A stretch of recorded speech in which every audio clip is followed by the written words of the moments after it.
Dale Koby. He wrote 7 of the epic 48. That's about 15%. They included, from 1961, number 115, Campus Sexpot, and torn from today's headlines, number 117, Lust on Wheels. Number 121, Careen. Someone online somewhere really didn't like this cover whatsoever. Moving on to 1962, number 128, Darkroom Sinners, 132, Airborne Passions, 136, Perverted Wife, and number 139, Focus on Flesh. He also wrote this short fiction involving the sport of bowling for Spree, Volume 1, number 26 from 1962.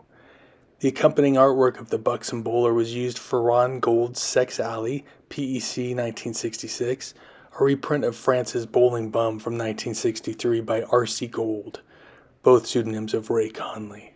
But I digress. So, who was Dale Koby?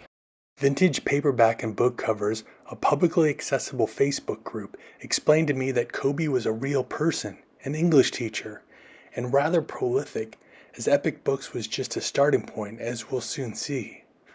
And then the same site told me about David Carkeet's Campus Sexpot, a memoir. Turns out Koby was a teacher at Carkeet's school for 18 months in the early 1960s in Sonora, California, a small town in the Sierras, an old gold rush town. I'm not going to steal Carkeet's thunder, but let me say 3 things about this book. First, we learned that in the novel Campus Sexpot, Koby and other teachers have thinly veiled pseudonyms. For example, Dale Koby is Don Caulfield, and that's probably the most obscure. 2, this is a great autobiography, giving a great glimpse into mid-century small-town life. That's Carkeet on the cover, by the way. And lastly, imagine said town after it caught wind of what Koby did. By that time, Koby and his family had moved to Mexico. I can't overstate the amazement the town felt when the book surfaced and rapidly circulated in 1962, my sophomore year, Carkeet wrote me. My own jaw hung open the entire year. Carkeet's mother read Campus Sexpot. Her review? It's terrible!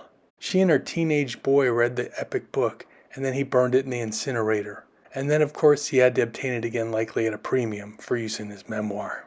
Carkeet's memoir is from 2005, and it's still in print. Epic sometimes re-released some of its works as Moonlight readers, so here's that version of Campus Sexpot.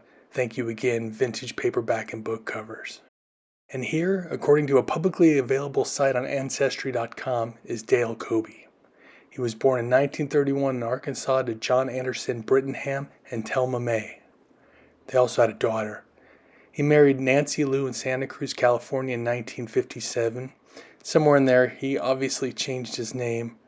He had at least one son, but Carkeet's Campus Sexpot, a memoir, and Koby's Campus Sexpot allude to a second child.